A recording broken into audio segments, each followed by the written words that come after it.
What is the weirdest Super Smash Bros. Ultimate map? I've been wondering this for a while, and you might have been wondering too. So today I'm going to find out. Let's get to the video.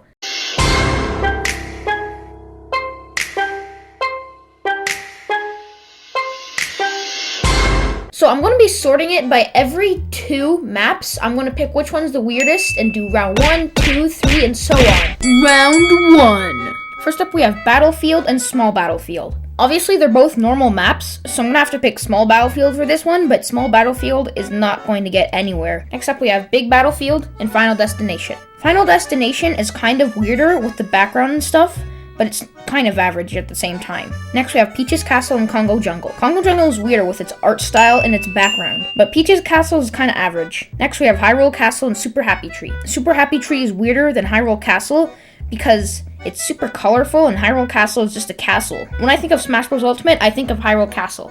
So Super Happy Tree is weirder.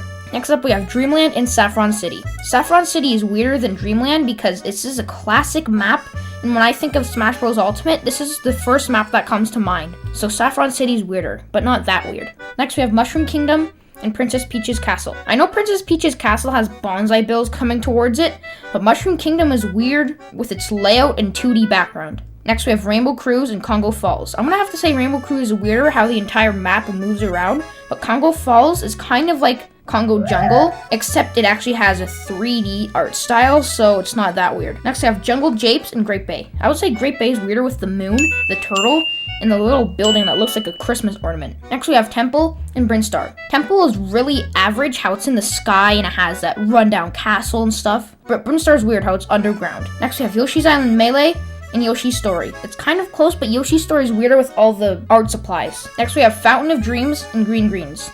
Green Greens is kind of like Dreamland, except it has a 3D background, so I'm gonna have to pick Fountain of Dreams with all of its colors. Next we have Corneria and Venom. They're both average maps, but I'm gonna have to pick Venom for this one.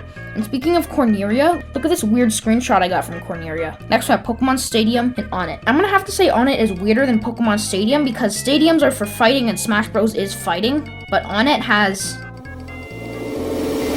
yeah. Next we have Mushroom Kingdom 2 and Brinstar Depths. Brinstar Depths is 100 times weirder than Brinstar because of the giant beetle thing. In Mushroom Kingdom 2, I know it's 2D in the background, and 2D is weirder, but Brinstar Depths is super weird. Next we have Big Blue and Forsyth. They're both really average maps, but for this one, I'm going to have to pick Big Blue because of its flying vehicles. Next we have Delfino Plaza and Mushroomy Kingdom. Mushroomy Kingdom is weirder by a lot because of its desert type style, and it scrolls through the entire level and it just looks fan-made. Next we have Figure 8 Circuit and WarioWare Inc. I would say WarioWare Inc. is weirder because it has this background that looks like it's drawn by a 3-year-old, but Figure 8 Circuit is kind of average. Next we have Bridge of Eldin and Norfair. Bridge of Eldin changes, but it has an average background and foreground. But Norfair, the lava is so annoying. You have to go into a tiny little bus shuttle to survive the giant lava wave. Next up, we have Frigate Orphean, I guess, and Yoshi's Island. Yoshi's Island is weirder because of the 2D background and the Shy Guys that drop supplies for you.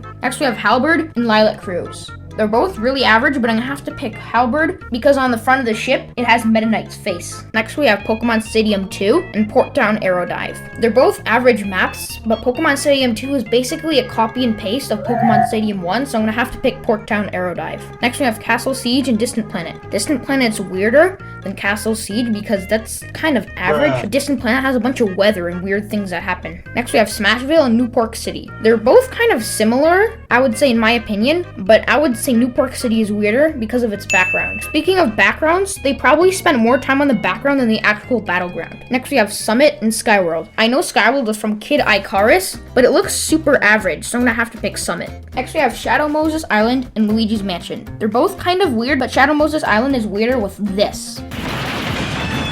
Next we have Pirate Ship and Spear Pillar. Pirate Ship is weirder with its cartoony style from Wind Waker. Next we have 75 Meters and Mario Bros. They're both classic Nintendo games that are 2D, but I'm gonna have to pick 75 Meters with all of its tiny platforms. Next up we have Henenbow and Green Hill Zone. Henenbow is weirder because it's 2D and it's so hard to tell when you're gonna land on a leaf. And also, who plays Electroplankton? What is that? Next we have 3D Land and Golden Plains. Golden Plains is weirder with all of its coin counts, even though Mario 3D Land moves around a lot. Next we have Paper Mario and Gerudo Valley. Gerudo Valley is weirder how the bridge snaps in half and one side is completely lit on fire. Next up we have Spirit Train and Dreamland GB. Dreamland GB is weird because it's really lacking of color. It's 2D and it's on a Game Boy. Next up we have Unova Pokemon League and Prism Tower. They're both really average maps, but Prism Tower is weirder because it has the Eiffel Tower. You might not agree with me on this one, but Mute City SNES is not weirder than Magicent. I know Magicent is 3D and Mute City SNES is not, but Magicent has that jacked bird at the top that if you touch, you can take away like 2 lives from your opponent, so it's super OP. This one's kind of hard. Arena Ferrix and Reset Bomb Force. They both look super average, but I'm gonna have to pick Arena Ferrix because it's indoors. Next up we have Tour Timer Island and Balloon Fight. Balloon Fight is weirder because it's 2D. This one was actually kind of hard. Living Room and Find Me. Find Me is weird because of that cage with a me in it and that dragon, but Living Room is weirder with the dog and the Tetris blocks, so I'm gonna have to pick Living Room. Next up we have Tomodachi Life and PictoChat 2. PictoChat 2 is weirder because you're on a dude's face. Like, what the heck? Next, we have Mushroom Kingdom U and Mario Galaxy. I'm gonna have to say Mushroom Kingdom U is weirder how the entire thing changes. Next up, we have Mario Circuit and Skyloft. They're both really average maps. You just stand on a platform with a couple extra platforms on top. Nothing special, but Mario Circuit is weirder how it goes through the entire Mario Circuit from Mario Kart 8 Deluxe. Buy the game, it's fun. Now we have Great Cave Offensive in Kalos Pokemon League. I know Kalos Pokemon League has a ton of stained glass inside of a church, but Great Cave Offensive is so huge. It's the hugest map on Super Smash Bros. Ultimate. It's fun to play, but if your opponent's on the other side of the map, it takes so long to get to them and actually fight. Next up, we have Coliseum and Flat Zone X. Flat Zone X is weirder because it's 2D and you're on a Game & Watch. Next up, we have Palutena's Temple and Gamer. Gamer's weirder because your mom comes in with the lasers. It's just, what? Next up, we have Garden of Hope and Town & City. Town & City is basically a copy and paste of Smashville, so I'm gonna have to pick Garden of Hope. Next up, we have Wii Fit Studio and Boxing Ring. Wii Fit Studio is weird because Boxing Ring is for fighting and you fight in Smash Bros. Ultimate, but who fights in a gym? Like, next up, we have Gore Plane and Duck Hunt. Duck Hunt is weirder because it doesn't even fit the screen and it's 2D. Next up, we have Wrecking Crew and Pilot Wings. I'm gonna have to pick Wrecking Crew for this one because all the levels fall down. In Pilot Wings, you're just on a plane. Next up, we have Woohoo Island and Windy Hill Zone. I'm gonna have to pick Windy Hill Zone for this one because Woohoo Island is just wee. Next up, we have Wily Castle and Pac-Land. Pac-Land is weird because it looks like it's from an educational school game from the 90s. Next up, we have Super Mario Maker and Suzaka Castle. I'm gonna have to say Super Mario Maker is weirder because it's 2D and the cat paw comes on the screen. Next up, we have Midgar and Umber Clock Tower. I'm gonna have to say Midgar is not weirder because Umber Clock Tower has a clock tower. Next up, we have Nudonk City Hall and Great Plateau Tower. Great Plateau Tower is a really small map, but Nudonk City Hall is weirder because you're flying up the Empire State Building. Next, we have Moray Towers and Dracula's Castle. I'm sorry, Dracula, but Moray Towers is weirder with all the paint. Round 2. Next up, we have Small Battlefield and Final Destination. If you remember, I picked Small Battlefield. It's just a tiny bit weirder than Battlefield, but Final Destination is way weirder. Next up, we have Congo Jungle and Super Happy Tree. For this one, I'm going to have to pick Super Happy Tree because it's super colorful. Next up, we have Mushroom Kingdom and Saffron City. I'm gonna have to pick Mushroom Kingdom for this one because Saffron City is just not that weird anymore. Next up, we have Great Bay and Rainbow Cruise. For this one, I'm going to have to pick Rainbow Cruise because Great Bay is not that weird anymore. Next up, we have Brinstar and Yoshi's Story. For this one, I'm going to have to pick Yoshi's Story because it's made out of a bunch of craft supplies. Next, we have Fountain of Dreams and Venom. I'm going to have to pick Fountain of Dreams for this one because both Corneria and Venom were average maps. Next up, we have Onett and Brinstar Depths. For this one, I'm going to have to pick Brinstar Depths because of the giant beetle. Next up, we have Big Blue and Mushrooming Kingdom. Mushrooming Kingdom is weirder because, like I said, it's in a desert, which never shows up in Super Mario Bros. It looks fan-made, and also, it's an auto-scroll level. Next, we have WarioWare Inc. and Norfair. For this one, I'm gonna have to say WarioWare Inc. is weirder because of its background. Next up, we have Yoshi's Island and Halberd. I'm gonna have to say Yoshi's Island is weirder because of the Shy Guys. Next, we have Distant Planet and Port Down Aerodive. I'm gonna have to say Distant Planet is weirder because I just picked Port Down Aerodive to get rid of Pokemon Stadium 2.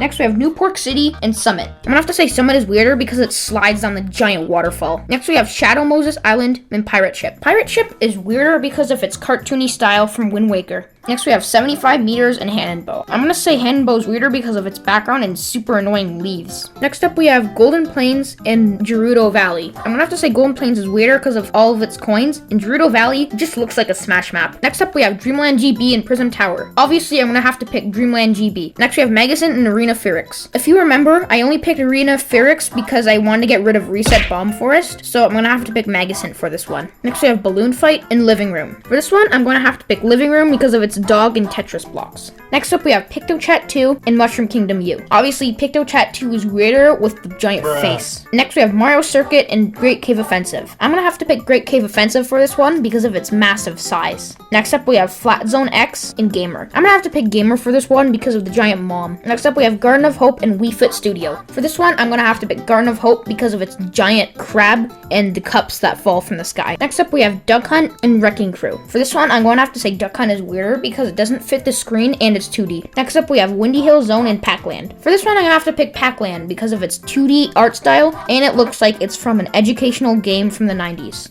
Next up, we have Super Mario Maker and Umber Clock Tower. I'm gonna have to say Super Mario Maker is weirder because it's 2D. Next up, we have Nudong City Hall and Moray Towers. For this one, I'm gonna have to pick Moray Towers because of all its paint. Round 3. For the first two of round 3, we have Final Destination and Super Happy Tree. I'm gonna have to pick Super Happy Tree for this one because its Final Destination is just to get rid of all the normal battlefields. Next up, we have Mushroom Kingdom and Rainbow Cruise. I'm gonna have to pick Mushroom Kingdom for this one because of its weird layout and 2D background. Next up, we have Yoshi's Story and Fountain of Dreams. For this time, I'm gonna pick Fountain of Dreams because it's night and there's a bunch of colors. Next up, we have Brinstar Depths and Mushroomy Kingdom. Mushroomy Kingdom is obviously weirder. Next up, we have WarioWare Inc. and Yoshi's Island. For this one, I'm going to have to pick WarioWare Inc. because of its background drawn by a 3-year-old. Next up, we have Distant Planet and Summit. I'm going to have to pick Distant Planet for this one because of all of its weather. Next up, we have Pirate Ship and Hand and Bow. For this one, I'm going to have to pick Hand and Bow because it's 2D. Next up, we have Golden Plains and Dreamland GB. I'm going to have to pick Dreamland GB for this one because it's 2D on a Game Boy and colorless. Next up, we have Magicant and Living Room. For this one, I'm going to have to pick Magicant because of the bird. Next up, we have PictoChat 2 and Great Cave Offensive. I really love Great Cave Offensive, but sadly, PictoChat 2 is weirder. Next up, we have Gamer and Garden of Hope. For this one, I'm going to have to pick Gamer because of the mom. Next, we have Duck Hunt and Pac-Land. I'm going to have to say Pac-Land is weirder. And for the final two of round 3, we have Super Mario Maker and Moray Towers. I'm going to have to pick Super Mario Maker for this one.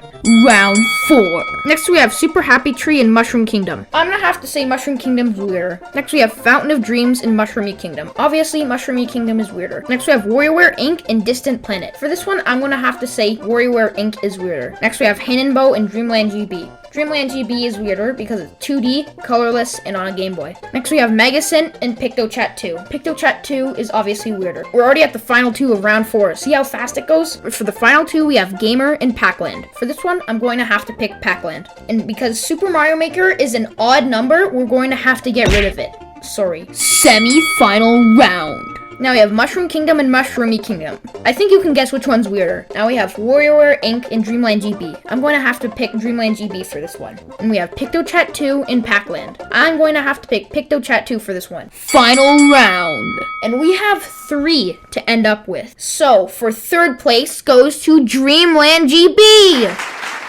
And for first place, we have PictoChat 2! Thanks for watching, everyone. I hope you enjoyed and agree with me on the weirdest Smash Bros. Map. Like and subscribe, and I'll see you next week. Goodbye.